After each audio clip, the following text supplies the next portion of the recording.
War and Peace, Book 7, Chapter 3.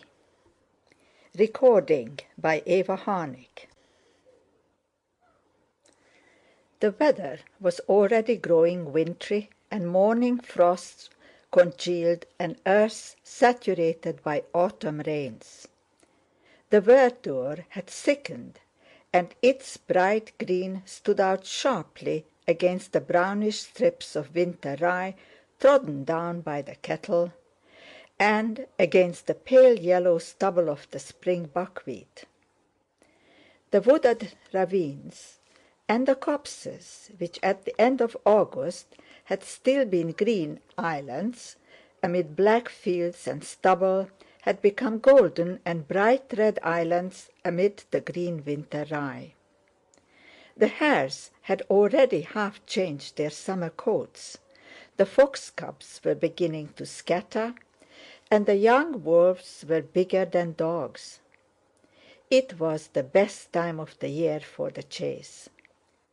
The hounds of that ardent young sportsman Rostov had not merely reached hard winter condition, but were so jaded that at a meeting of the huntsmen it was decided to give them a 3 days' rest, and then, on the 16th of September, to go on a distant expedition, starting from the oak grove, where there was an undisturbed litter of wolf cubs. All that day the hounds remained at home. It was frosty and the air was sharp, but toward evening the sky became overcast and it began to thaw. On the 15th, when young Rostov in his dressing gown looked out of the window, he saw it was an unsurpassable morning for hunting. It was as if the sky were melting and sinking to the earth without any wind. The only motion in the air was that of the dripping microscopic particles of drizzling mist. The bare twigs in the garden were hung with transparent drops which fell on the freshly fallen leaves. The earth in the kitchen garden looked wet and black and glistened like poppy seed, and at a short distance merged into the dull, moist veil of mist. Nicholas went out into the wet and muddy porch. There was a smell of decaying leaves and of dog. Milka, a black-spotted, broad-haunched bitch with prominent black eyes, got up on seeing her master, stretched her hind legs, lay down like a hare, and then suddenly jumped up and licked him right on his nose and mustache. Another borzoi, a dog catching sight of his master from the garden path, arched his back and, rushing headlong toward the porch with lifted tail, began rubbing himself against his legs.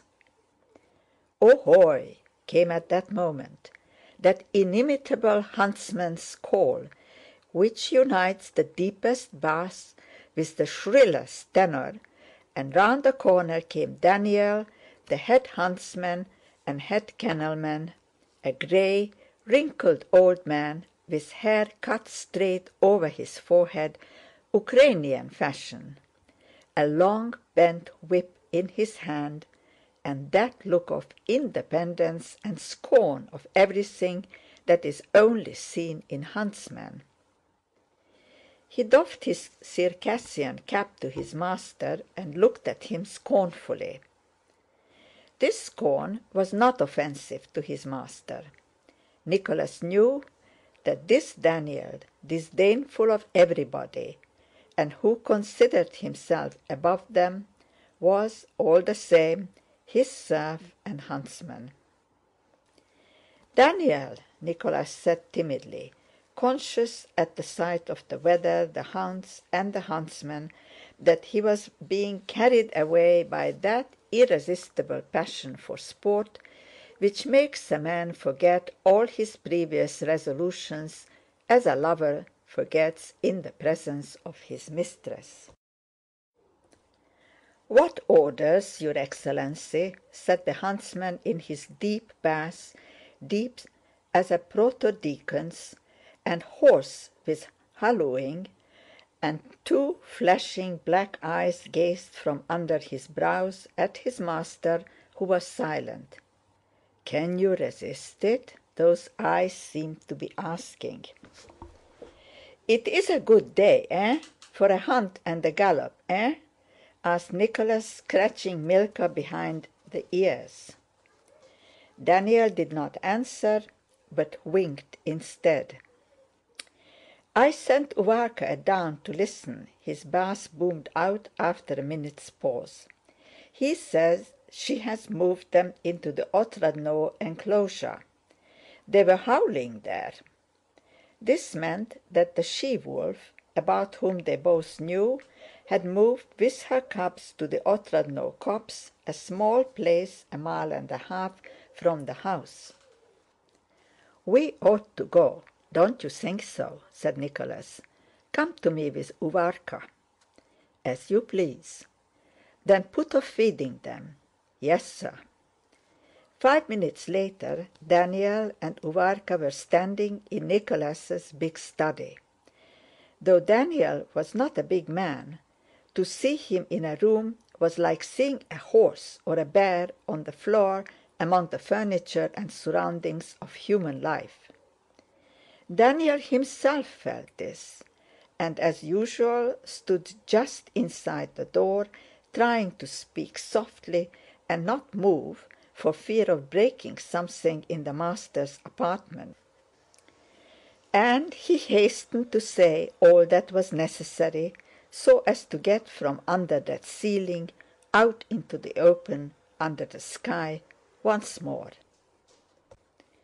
Having finished his inquiries and extorted from Daniel an opinion that the hunts were fit, Daniel himself wished to go hunting, Nicholas ordered the horses to be saddled. But just as Daniel was about to go, Natásha came in with rapid steps, not having done up her hair or finished dressing, and with her old nurse's big shawl wrapped round her. Pétya ran in at the same time. "You are going?" asked Natásha. "I knew you would. Sónya said you would not go, but I knew that today is the sort of day when you couldn't help going." "Yes, we are going," replied Nicholas reluctantly, for today, as he intended to hunt seriously, he did not want to take Natásha and Pétya. "We are going, but only wolf hunting. It would be dull for you." "You know it is my greatest pleasure," said Natásha. "It is not fair. You are going by yourself, are having the horses saddled, and said nothing to us about it." "No barrier bars a Russian's path. We'll go!" shouted Pétya. "But you can't. Mamma said you mustn't," said Nicholas to Natásha. "Yes, I will go. I shall certainly go," said Natásha decisively. "Daniel, tell them to saddle for us, and Michael must come with my dogs," she added to the huntsman. It seemed to Daniel irksome and improper to be in a room at all, but to have anything to do with a young lady seemed to him impossible. He cast down his eyes and hurried out as if it were none of his business, careful as he went not to inflict any accidental injury on the young lady. End of chapter 3. Recording by Eva Harnick, Pontevedra, Florida.